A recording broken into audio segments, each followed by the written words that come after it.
여러분 안녕하십니까? 원투펀치 지금 아니 근데 원래 제가 여러분 안녕하십니까 할 때 같이 인사하세요? 예. 아, 저 여태까지 지금 같이 순간 옆에서 이게 보이면서 그래요? 네, 이게 저 항상 하여튼 약간 같이... 믿음을 잃었어 지금. 아, 그랬구나. 다시 하겠습니다. 여러분 안녕하십니까? 원투펀치 TMF 투머치 풋볼 김현민 기자님의 기다리던 시간이 돌아왔는데요. 오늘 김현민 기자님께서 갖고 오신 주제는 프리미어리그 우승구도 객관적으로 지금 3강 대결처럼 이제 진행이 되고 있는데 그렇죠.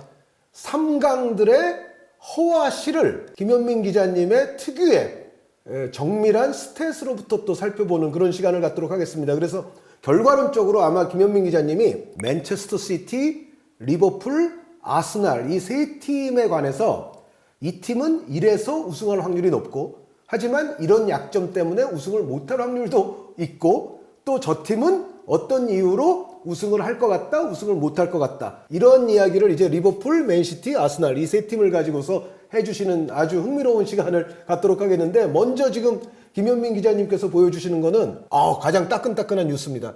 리버풀 리그컵, 카라바오컵 우승 축하드립니다. 그러니까 그 리버풀 같은 경우는 주중에 일단 경기를 한 경기 일찍 했죠. 리그컵 결승전 때문에 그렇게 한 건데 루턴타운하고의 26라운드 경기에서 4대1 대승. 이것도 역전승이었죠. 먼저 실점하고 후반에 4골을 몰아넣으면서 승리를 했었는데 그리고 또 이제 주말에 있었던 첼시하고의 리그컵 결승전에서 상당히 혼전이었죠. 혼전 속에서 그래도 판다이크의 연장전 118분 골에 힘입어서 1대0 승리를 거두면서 우승을 차지했습니다. 네, 클롭 감독 이제 떠나는 마당에 그 제자들이 클롭 감독의 트로피를 하나라도 더 늘려주고자 하는 마음이 지금 리버풀이 보이잖아요. 그렇죠. 네, 그런 마음이 아주 굴뚝 같은데 예. 카라바오컵 일단 하나 들면서 지금 가고 예. 있습니다. 거기다가 이제 그 리버풀이 판다이크가 골을 넣은 21경기에서 전부 다 승리했습니다. 역시 판다이크 선수. 네, 예. 대단해요. 루턴타운전도 판다이크 골이었잖아요. 네. 동점골. 2경기 연속골인 거죠? 그렇죠. 네. 예. 이런 가운데 이제 그 맨시티하고 아스널이 주말에 이제 프리미어리그 경기가 있었거든요.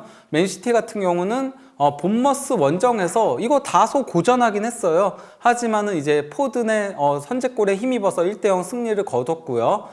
그리고 또 이제 아스널은 뉴캐슬 상대로 4대1 대승을 거두면서 심지어 그 뉴캐슬에서 골 넣은 선수도 전 아스널 선수인 윌록입니다. 네. 예. 그 아스날의 최근에 저러한 스코어 보드는 별로 놀랍지는 않습니다. 예. 하도 요즘 골을 잘 넣기 때문에. 그렇죠. 네. 다만 이제 그 챔피언스 리그에서 조금 네. 그 경기 하나 제외하고. 그렇죠. 네. 주춤했어가지고 대신 이제 그 리그 경기에서 대승 거두면서 조금 반등에 성공했다라고 할 수 있죠. 그래서 현재 그 프리미어리그 순위를 놓고 보면요, 프리미어리그 우승 경쟁하고 있는 세 팀들이 전부 다 26경기를 치렀거든요.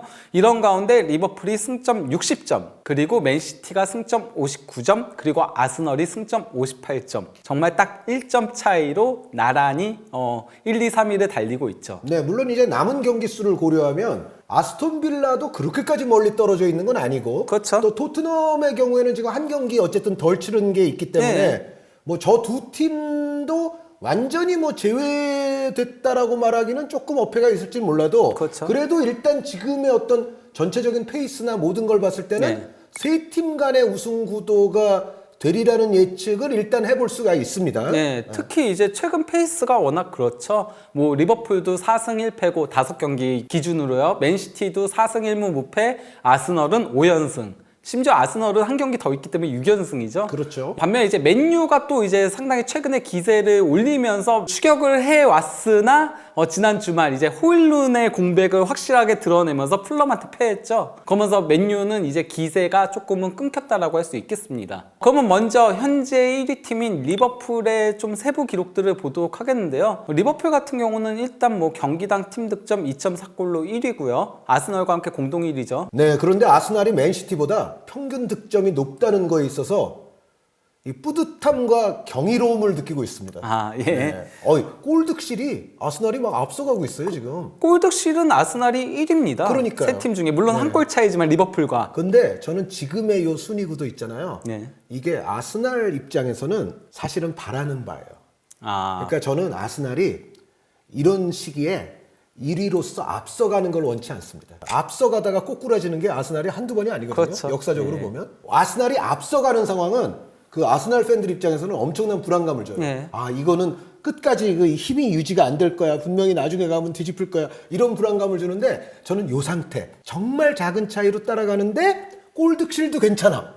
아스날에게는 지금 최적의 상태입니다. 저도 그렇게 생각하는 게 아무래도 아르테타 감독이 펩이라던가 클롭보다는 경험도 부족하기도 하고요. 또 이제 선수들 중에서도 우승 경험이 있는 선수가 그렇게 많지 않잖아요. 그나마 조르지뉴가 조금은 경험이 있는 선수라고 할 수 있으니까. 예, 그런 부분들 고려하면은 앞서가면서 심리적인 부담을 안고 가는 것보다는 그렇죠. 차라리 그냥 계속 추격자의 그 포지션을 가져가는 게 낫다라고 생각하긴 그러니까 합니다. 여차하면 뒤집을 수 있는 승점 차로 따라가되 골득실을 좋게 유지하면서 따라가는 게 아스날에게는 가장 바람직한데 지금 그게 되고 있어요. 네. 그리고 또 이제 그 유효 슈팅 숫자도 리버풀과 맨시티가 공동 1위고요. 또 이제 빅 찬스는 리버풀이 가장 많아요. 역시. 네. 예, 대신 빅 찬스 미스도 가장 많은 팀이 리버풀이긴 네. 합니다. 예, 그리고 이제 기대 득점도 리버풀이 1위고, 그리고 또 이제 크로스 정확도도 리버풀이 1위입니다. 그래서 이제 뭐 리버풀의 조금은 플레이 스타일을 놓고 보면요, 일단 굉장히 수비에 있어서의 강렬함이 눈에 띄는 팀이고요. 또 이제 그 찬스 메이킹을 상당히 잘하고, 또 이제 직선적인 플레이들을 상당히 많이 하죠. 리버풀 같은 경우는. 그러다 보니까 이제 오른쪽 그래프를 놓고 보면은 트랜지션에 관련한 이제 지표인 거거든요. 그러니까 공격과 이제 수비에 관련된 건데, 속공도 많이 하고 속공을 많이 당하기도 하고. 네. 아무래도 라인을 높게 하다 보니까 좀 그런 모습들을 보여준다라고 할 수 있겠습니다. 네. 그러니까 볼을 소유할 때와 소유하지 않을 때 리버풀의 전환 스타일이 아주 명백하게 드러난다. 네. 네.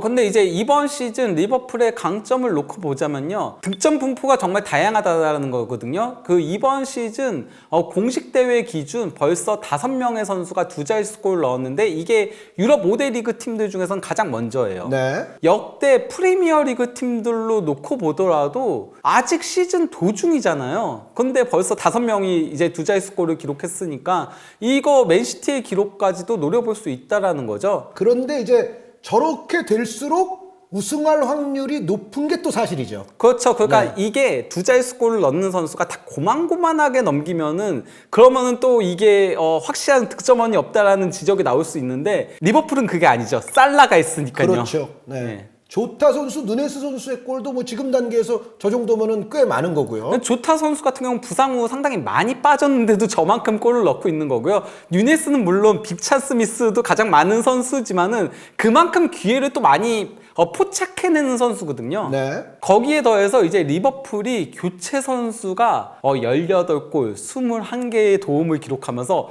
골도 가장 많이 넣고 있고 도움도 가장 많이 기록하고 있고 자연스럽게 공격 포인트도 가장 많이 기록하고 있습니다. 그리고 여러 명의 서로 다른 각기 다른 선수들을 기용하는 빈도 자체가 리버풀이 가장 높은 팀이죠. 그렇죠. 네. 그러다 보니까 뭐 조타, 뉴네스 그리고 각포까지는 계속 돌아가면서 나오다시피 하잖아요. 네. 루이스 디아스까지 4명의 선수가 두 자리를 놓고. 그리고 여기에 이제 뭐 후보라든가 유망주 선수들의 기용 빈도도 리버풀이 그 어느 팀보다 높죠. 네. 네. 이렇게 이제 교체 선수들이 많은 골을 넣고 다양한 선수들이 골을 넣다 보니까 리버풀이 이번 시즌 지고 있는 상황에서 역전승을 거두면서 승점을 획득한 게 22점으로 가장 많아요. 그러니까 교체로 인한 어떤 변화의 성공 빈도가 리버풀이 가장 높다. 네. 거기다가 리버풀 구단 역대로 놓고 보더라도 2008-09 시즌에 이제 시즌 전체에 22점을 획득을 했었는데 이번에 벌써 타이를 기록했으니까 이거는 역전할 가능성이 높죠. 다만 이제 리버풀의 우려점이라고 한다면은 부상자가 현재 10명으로 프리미어리그 팀들 중에서 가장 많습니다. 네, 저렇지만 않았다면 아까 이제 두 자릿수 골 선수들 쫙 나왔는데 저 문제만 아니면은 사실 그 선수들 골 수가 더 늘어 있었을 수도 있어요. 그렇죠. 네. 그 리버풀이 현재 그 부상자가 많은 이유가 맨시티와 함께 그 프리미어리그 팀들 중에서 가장 많은 경기를 소화하고 있거든요. 지금 리그컵과 FA컵도 계속 순항하고 있다 보니까 그래서 리그컵은 아예 우승을 차지했고요. 그나마 그래도 리버풀에게 희망적인 요소라고 한다면은 이번 시즌 21세 이하 선수가 1군에 등록된 것만 18명이었고요. 이 중 13명이 출전했습니다. 특히 이제 브래들리 같은 경우는 와, 도리어 아놀드를 중앙 미드필더로 돌려야 되는 거 아니야? 이런 얘기가 나올 정도로 정말 미친 활약을 펼치고 있고, 콴사라던가 이런 어린 선수들이 굉장히 잘하고 있거든요. 그러면서 이번에 있었던 그 첼시하고의 리그컵 결승전에서도 10대 선수가 무려 3명이 이제 출전을 했는데, 이게 그 2007년에 아스널이 리그컵 결승전에서 4명의 선수가 그 출전을 했던 거에 이어서 두 번째로 리그컵 결승에서 많은 출전입니다. 10대 선수가 출전한 건요. 그 당시는 리그컵이 carling컵이었죠. 그랬죠. 네, 예. 그때 아스날이 어린 선수들 참 많이 예. 내보냈던 기억이 납니다. 그래서 네. 칼링컵을 벵거의 유망주 전시회 이런 식으로 표현하기도 했었죠. 네. 거기다가 이제 클롭 감독이 본인이 이제 리버풀 지휘봉을 잡은 이래로만 놓고 보면요, 무려 이제 45명의 선수에게 프리미어리그 데뷔를 선사를 했는데, 이게 같은 기간에는 가장 많은 숫자예요. 데뷔를 저 정도 수치면은 굉장히 높은 거죠, 저게. 예, 물론 네. 뭐 영입한 선수들도 있긴 하지만은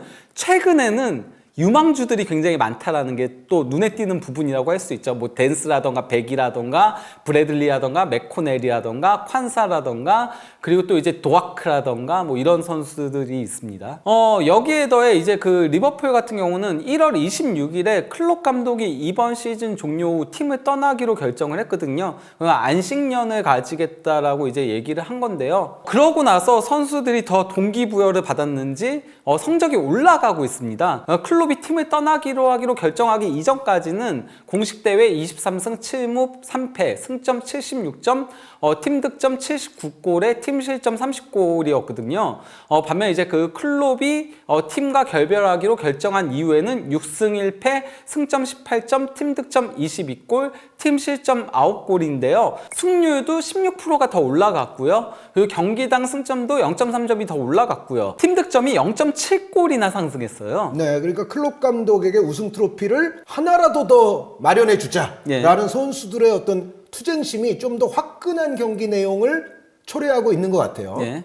그러면 이제 그 리버풀의 그 프리미어리그 잔여 일정을 살펴보도록 하겠는데요. 28라운드 맨시티하고의 경기가 저게 정말 뭐 네. 화제의 경기가 되겠죠. 그러고 나서 그래도 앞뒤 일정은 나름 조금 수월한 편에 속해요. 그러다가 이제 32라운드에 맨유 원정. 맨유가 다시 이제 조금은 주춤하고 있다고 하지만은 그래도 맨유랑 리버풀은 그것도 몰라요. 그렇죠. 네. 노스웨스트 더비니까 네. 저것도 모르는 데다가 리버풀한테는 마지막 세 경기가 정말 까다롭죠. 네. 토트넘, 에스턴 빌라, 그리고 최근 잘 나가는 울버햄튼까지. 그러다 보니까 마지막 3연전이 저는 어떤 의미에서 리버풀의 우승 향방을 가리지 않을까라고 생각을 하고 있습니다. 자, 그렇다면 여태까지 이제 리버풀에 관해서 살펴봤는데, 리버풀은 우승할 수 있는 이유 뭐다? 우승하기 힘든 이유 뭐다? 요약을 하자면 뭐가 있을까요? 리버풀은 일단 뭐 공격 루트가 상당히 다양하다는 점과 그리고 또 이제 확실한 스코어로도 가지고 있고, 그 득점에 있어서만큼은 그 어느 팀보다도 강한 데다가 선수들의 동기부여도 확실하다는 게 강점이라고 할 수 있고요. 단점은 지금 뭐 FA컵도 올라가고 있고 유로파리그도 당장 16강 치러야 되고, 지금 안 그래도 경기 수 치른 것도 맨시티와 함께 가장 많은데 앞으로 치를 경기가 더 많아요. 네. 선수들이 무리하다가 더 큰 부상자들이 발생할 위험성이 있다는 거죠. 당장 엔도가 큰 부상을 당하면은 수비형 미드필더를 설 수 있는 선수가 리버풀엔 없거든요.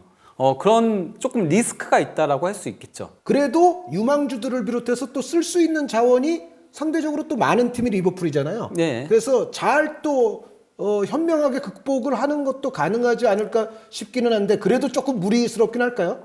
승부처에서는 그래도 베테랑들이 조금 경험 있는 선수들이 필요하지 않나라고 생각을 해요. 거기다가 수비형 미드필더 같은 경우는 조금은 바이체티치가 이제 그 장기 부상 중이잖아요. 네. 티아고 알칸타라는 아예 없는 선수나 마찬가지고, 그렇기 때문에 엔도가 얼마나 건강하게 뛰느냐가, 사실 엔도를 급하게 영입한 거잖아요. 그 카이세도랑 라비아를 영입하려다가 실패하면서 급하게 영입했는데, 도리어 이 선수가 그 둘보다 더 나은 모습을 보여주고 있긴 하거든요. 현 시점만 놓고 보면요. 물론 뭐 장기적인 관점에서는 카이세도나 이런 선수가 더 낫겠지만은, 엔도가 만약에 부상을 당하면은 그거는 또 이제 큰 공백이 되겠죠. 네, 그러니까 리버풀은 그런 면에서는 리스크를 안고 있는 팀이다라는 말씀이고요. 자, 그 다음 팀은 맨시티입니다. 네. 네.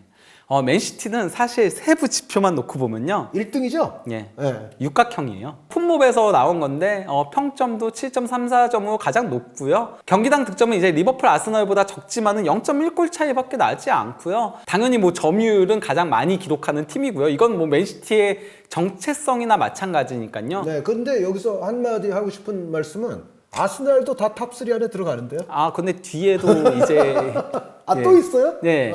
유효 슈팅이라던가 빅찬스 메이킹이라던가 여기 아스날 빠지는 예. 게 나오네요? 그러니까요.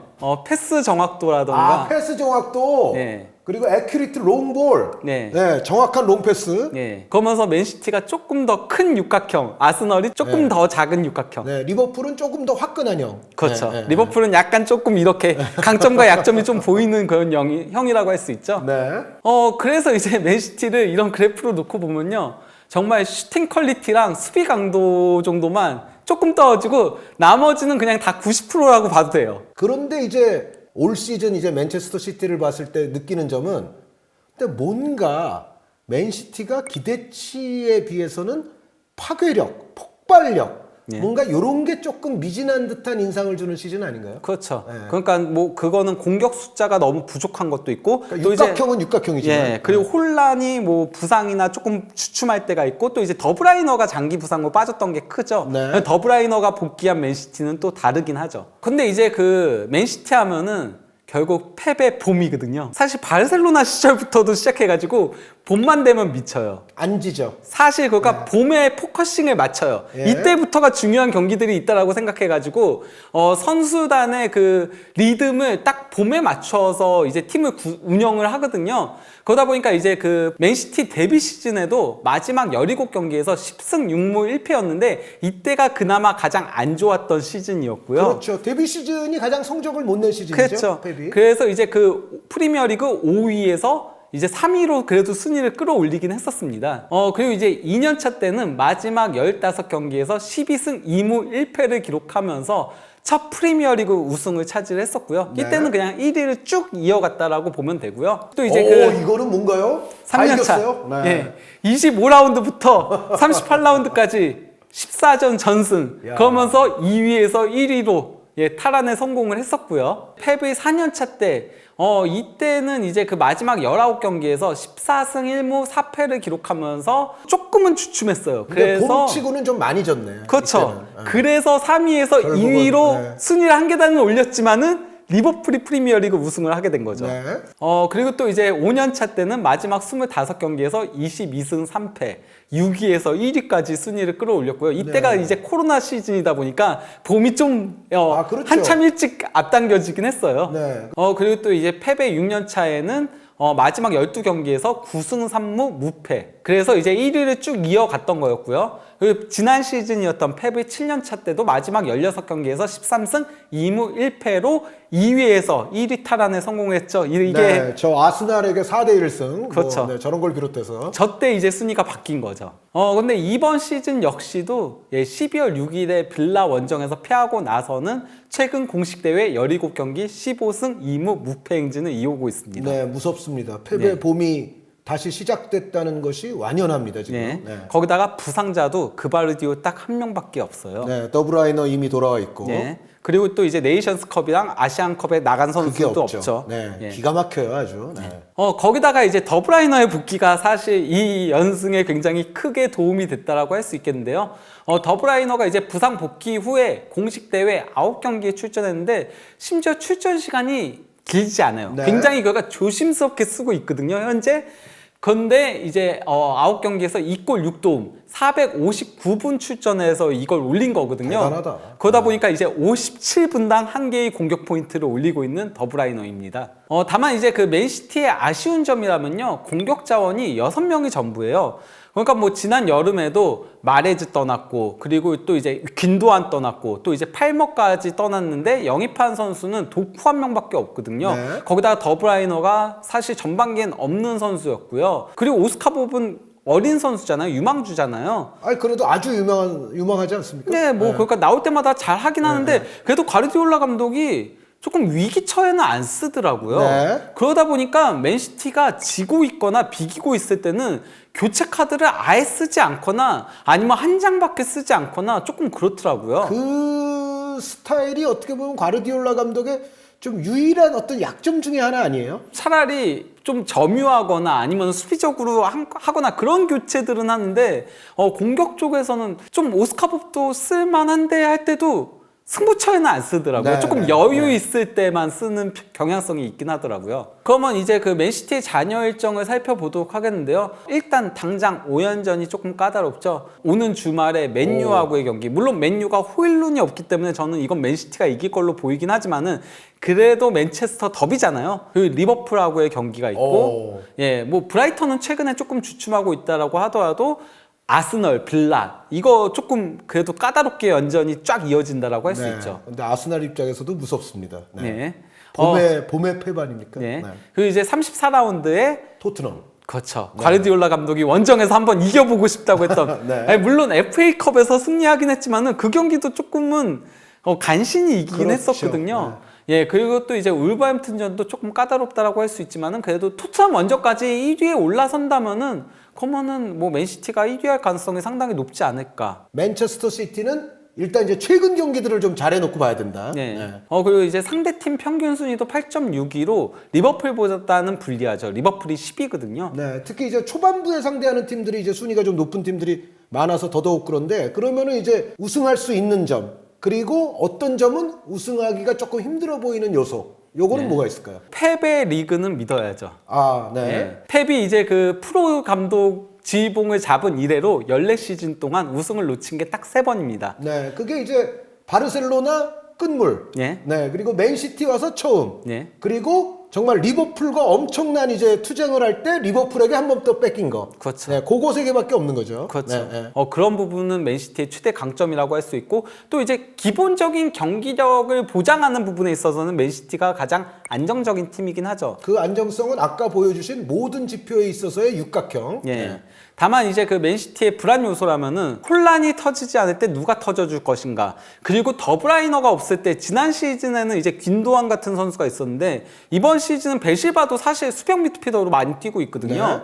네. 그러다 보니까 그럴 때 더브라이너의 공백을 메울 수 있는 카드가 조금 없다라는 게 단점이라고 할 수 있죠. 네, 상대적으로 좀 얇아 보이는 선수층의 문제는 분명히 존재하는 거고. 네, 그 공격 쪽에. 네. 수비 쪽은 괜찮지만. 그러다 보면 이제 공격에서 예를 들어 중요 선수가 한두 명 빠지면 폭발력의 감소가 나타날 수 있고. 예. 지금 골득 실마누는 맨시티가 3강 중에서는 가장 떨어지니까요. 근데 뭐 저러다가도 한 경기 뭐 한 5골 넣으면 또 얘기가 좀 달라지긴 하지만. 그건 그렇죠. 네, 거기다가 홀란 같은 경우는 한 경기에 몰아 넣을 수 그렇죠. 있는 선수긴 네, 하죠. 네, 네. 다만 최근 들어서 리버풀과 아스널이 득점이 좀 예사롭지 않아요. 네, 그러니까 맨시티가 많이 넣어도 또 나머지 두 팀도 지금은 많이 넣을 수 있는 페이스를 보이고 있기 때문에. 네. 네. 아스날 나왔습니다. 아스날. 네. 네, 마지막 팀. 아스널 같은 경우는 뭐 아까도 얘기 드렸지만은 맨시티와 함께 가장 육각형에 가까운 팀인데요. 특히 이제 득점과 수비 관련 지표들이 상당히 좋아요. 아스널이.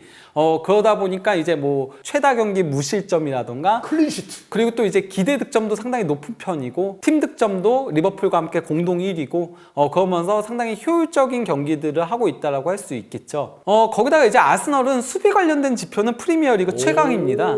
상대한테 최대한 찬스를 내주지 않고 있거든요. 그래서 찬스 프리벤션이 가장 높은 팀 중에 하나예요. 네. 그리고 수비에서의 강렬함도 상당히 강하고요. 라이스의 가세가 굉장히 크게 작용을 하고 있다라고 할 수 있죠. 라이스가 앞에서 다 끊어주다 보니까 조금 더 이제 수비적인 지표들에서 안정성을 보이고 있다라고 할 수 있겠는데요. 거기다가 이제 아스널 같은 경우는 사실 1위를 계속 달리다가 12월 들어서 급격히 무너졌었거든요. 12월 들어서 1승 2무 4패의 부진에 빠지면서 특히 이제 마지막 그 3연패 당하면서 이때 위기다 이런 얘기들이 나왔었는데 이때 사실 사카, 웨데고르 그리고 또 이제 그 진첸코 이런 주축 선수들이 부상을 달고 뛰었어요. 여기에 대해서는 이제 아르테타 감독 본인도 얘기를 했었거든요. 네. 베나이트도 그랬고요. 그런데 FA컵에서 조기 탈락하고 리그컵에서도 조기 탈락하고 이러면서 1월 7일부터 1월 20일까지 휴식을 하면서 그때 카타르 갔다 왔거든요. 아스날은 잘했어. 정말 잘해. 그러니까 그 왜 그런 얘기 하잖아요.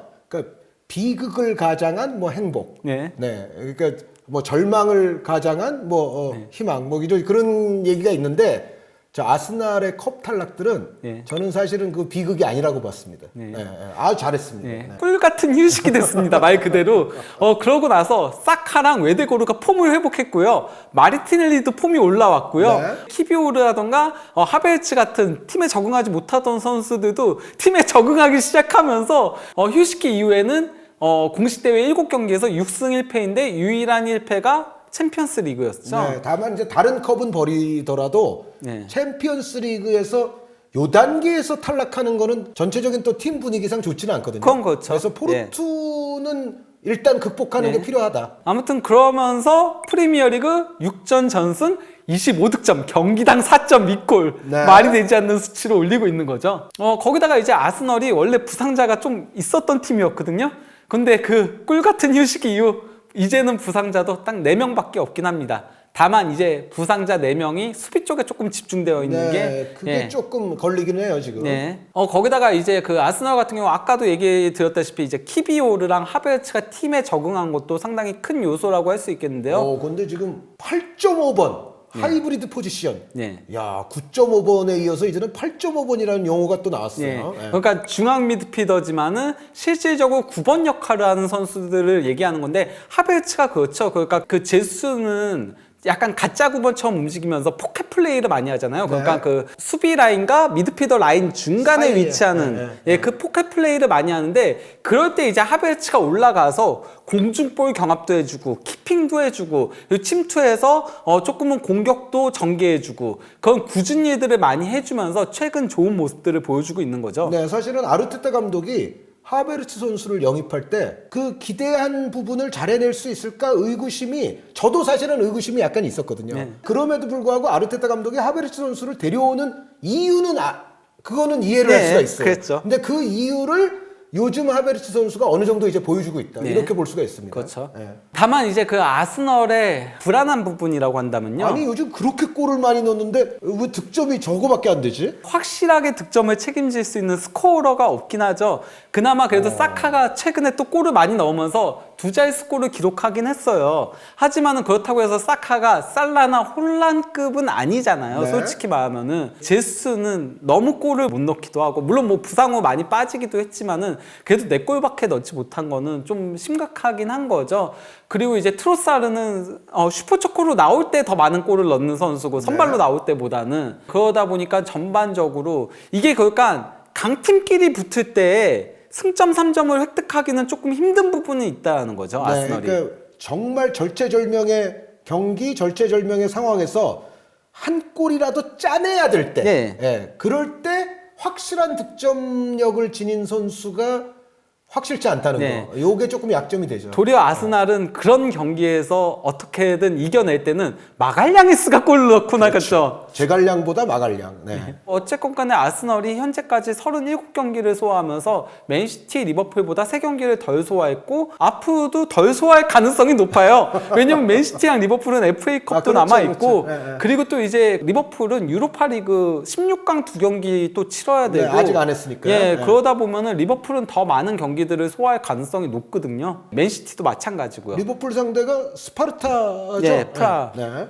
그러면 이제 마지막으로 아스널의 잔여 일정을 살펴보도록 하겠는데요. 그래도 뭐 오는 2경기 같은 경우는 좀 편한 편이라고 할 수 있겠습니다. 셰필드 유나이티드 최하이고요. 그리고 또 이제 브렌트포드도 아이반 토니가 굉장히 계속 골을 넣어주고 있긴 하지만은 그래도 아직까지도 부상자가 많으면서 조금은 경기력이 올라오진 못하고 있고요.